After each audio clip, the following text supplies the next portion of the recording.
Buenas tardes, hermanos, que el Señor les bendiga. Este es nuestro segundo devocional de esta semana. Estamos compartiendo el tema Caminando en Fe a través de nuestras palabras. Y como base bíblica hemos compartido Marcos capítulo 11, cuando nos relata el evangelista: al día siguiente, cuando salieron de Betania, tuvo hambre, y viendo de lejos una higuera que tenía hojas, fue a ver si hallaba en ella algo. Pero cuando llegó a ella, nada halló sino hojas, pues no era tiempo de higos. Entonces Jesús dijo a la higuera: nunca jamás coma nadie fruto de ti. Y el relato nos dice: y lo oyeron sus discípulos.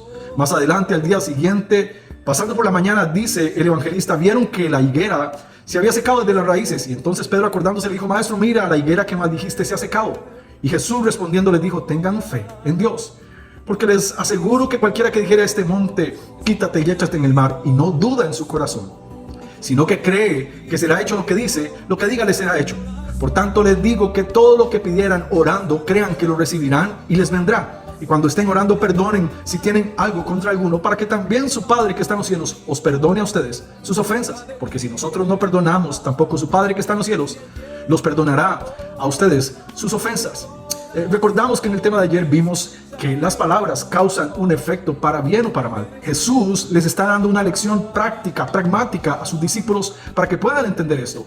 Y en la primera parte de ayer vimos que ese efecto puede causar una edificación o una destrucción. Nuestras palabras edifican o destruyen. Solo permítanme acotar un poquito, porque cuando el Señor dice: cualquiera que dijere a este monte, quítate y échate en el mar, es una expresión metafórica que se llama hebraísmo, para decirle a ellos que en los momentos de prueba, en los momentos difíciles, no que ellos tienen la capacidad de crear realidades, quitando y moviendo los montes de un lado para otro. Esto sería una contradicción lógica de Dios mismo contra sus leyes, contra las leyes que Él ha establecido en la naturaleza. El texto lo que nos está diciendo es que si nosotros creemos en oración, lo que pedimos, el Señor responderá. Ahora bien, a mí me enseñaron que probablemente ese texto hacía alusión a que el creyente tiene el poder para crear realidades con el poder de su palabra. Entonces es de aquí donde ha venido el fenómeno de toda la teología moderna neopentecostal, de que yo puedo declarar, decretar para crear ese pensamiento positivo que a veces enseñan muchas iglesias, donde yo puedo visualizar, si quiero un milagro nada más tengo que atraerlo con mi mente, visualizarlo para poder producir esa realidad. Otro texto que me enseñaron es el que está en Romanos, que dice: porque Dios llama las cosas que no son como si fuesen. Y la enseñanza que me dieron en aquel momento era: yo nada más tengo que confesar así como Dios declara para crear realidades. Pero la verdad es que el texto en Romanos lo único que nos enseña es que Abraham cree a la palabra de Dios, a la promesa de Dios, para ver cumplida la palabra de Dios en su vida. Pero definitivamente sí podemos entender que las palabras causan un efecto para bien o para mal, como vimos el día de ayer. Hoy veremos el segundo devocional y veremos dos aspectos más. El primero es que las palabras están conectadas a lo que somos.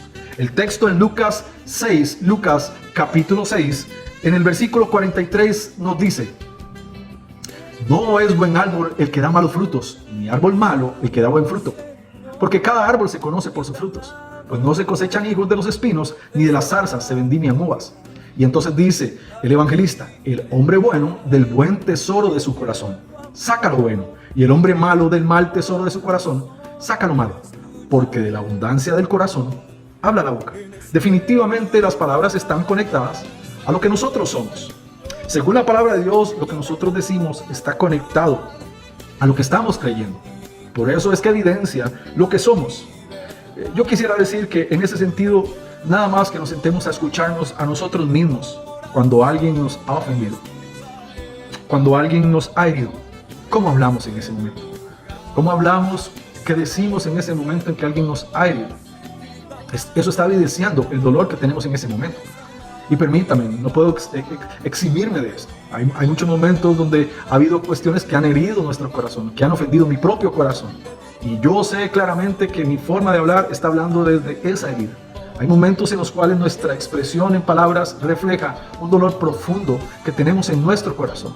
Yo no quiero decir que no estemos exentos de que en algún momento de dolor, en algún momento de alguien nos ha ofendido, donde alguien nos ha herido, no vayamos a decir de manera equivocada cosas. Pero sí, definitivamente lo que tendríamos que decir es que nuestras palabras están conectadas a lo que nosotros somos. El tercer aspecto es que nuestras palabras están conectadas a lo que escuchamos.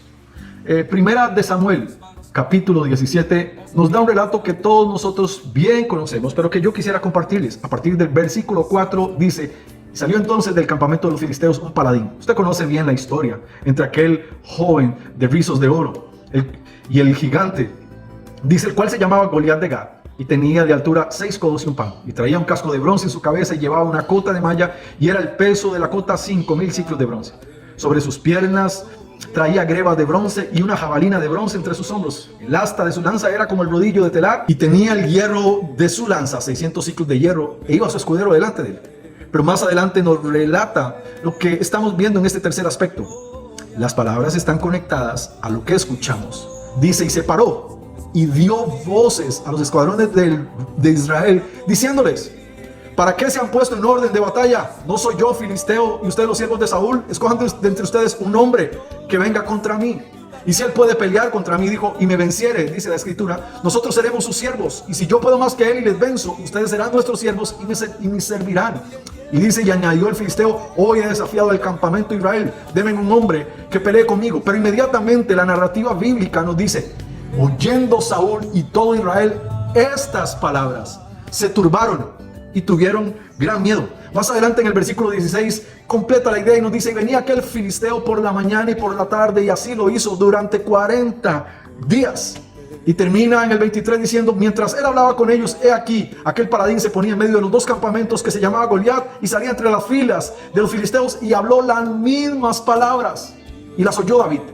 Definitivamente Goliat sabía que a lo mejor ante sus ojos era una figura prominente e impresionante para aquellos hombres, pero el texto relata que lo que hizo mella en el corazón del pueblo de Israel y de aquel rey era que durante la mañana y la tarde escuchaban las mismas palabras. Las palabras están conectadas a los que escuchamos. La Biblia dice que la fe viene por el oír, y el oír la palabra de Dios. Así que nosotros tenemos que aprender a filtrar bien lo que escuchamos. Lo que oímos tiene la capacidad de nutrir y fortalecer nuestra confianza en el Señor, o hacer que definitivamente nos adelgacemos en ella.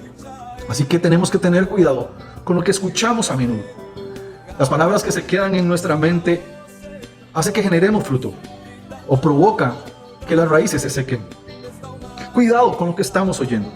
Ahora bien, no estoy diciendo, como se pensaba en la Edad Media, que en la época de los monasterios, que el creyente tenía que, para practicar una espiritualidad genuina, tenía que irse a las montañas, aislarse del mundo, porque el mundo era un mundo muy pecador, y para uno poder conservar una verdadera espiritualidad tenía que aislarse de la contaminación. Precisamente no. Eso no es lo que dice la Biblia, ni tampoco es lo que estoy queriendo decir. Obviamente estamos en un mundo definitivamente donde en nuestro diario vivir vamos a escuchar diferentes maneras de hablar, distintas formas de hablar. Lo que yo me refiero es a no permitirnos que las cosas que escuchamos generen raíces en nuestro corazón y vayan a desnutrir nuestra confianza en el Señor. Definitivamente en el trabajo uno escucha muchísimas cosas, en el diario vivir, en el bus. No estamos exentos ninguno de nosotros que en algún momento vayamos a escuchar una conversación no apta, una transmisión de lenguaje obsceno, un chiste de doble sentido. Pero sí quisiera decir que en medio de todo eso podemos decidir filtrar lo que escuchamos para que no adelgace nuestra confianza en Jesús. Si bien es cierto, Daniel y sus amigos nos dan un ejemplo de no contaminarse con las prácticas de una sociedad pagana como lo era la babilónica, no podemos pretender escapar de este mundo o jugar más bien de seres tan espirituales que nada nos va a afectar. Pero hay un texto que dice, así que amados, puesto que tenemos tales promesas, limpiémonos de toda contaminación de carne y espíritu, perfeccionando la santidad en el temor de Dios. Es aquí donde tenemos que alinear nuestro corazón a la palabra de Dios, hablar la palabra de Dios a pesar de lo que escuchamos, fortalecer nuestro corazón con lo que oímos, y oímos la palabra de Dios, pedirle al Espíritu Santo que nos santifique y que nos llene, y por supuesto nutrirnos de su palabra. El mismo Señor dijo, la palabra de Cristo more en abundancia en ustedes. Entre más yo nutra mi vida, con la palabra de Dios, más fortalecido voy a estar en mi confianza en Cristo. Así que en este segundo devocional aprendamos a nutrirnos de la palabra de Dios, aprendamos a entender que lo que hablamos está conectado a lo que nosotros somos y lo que está en nuestro corazón, pero que también esas palabras están conectadas con lo que nosotros escuchemos, y deberíamos aprender a filtrar todo lo que escuchamos para que podamos fortalecer nuestra confianza en el Señor. En este segundo devocional la pregunta es: ¿cómo estás llenando tu corazón de la palabra de Dios? ¿Cómo estás nutriendo tu vida con la palabra de Dios? Porque definitivamente las palabras están conectadas a lo que escuchamos y a lo que nosotros somos. Que el Espíritu Santo nos ayude, que podamos filtrar lo que ante nuestros oídos ha llegado, que no edifica nuestra vida como cristianos. Que el Señor les guarde, que si en algún momento ha habido una ofensa, yo pueda pedirle al Espíritu Santo que me fortalezca, que me ayude en medio de ese momento de dolor, de ofensa, para poder guardar mi corazón y que mi boca no evidencie algo incorrecto de lo que somos como hijos de Dios. Que el Señor me les bendiga y me les guarde. Espero que sea de provecho para ustedes.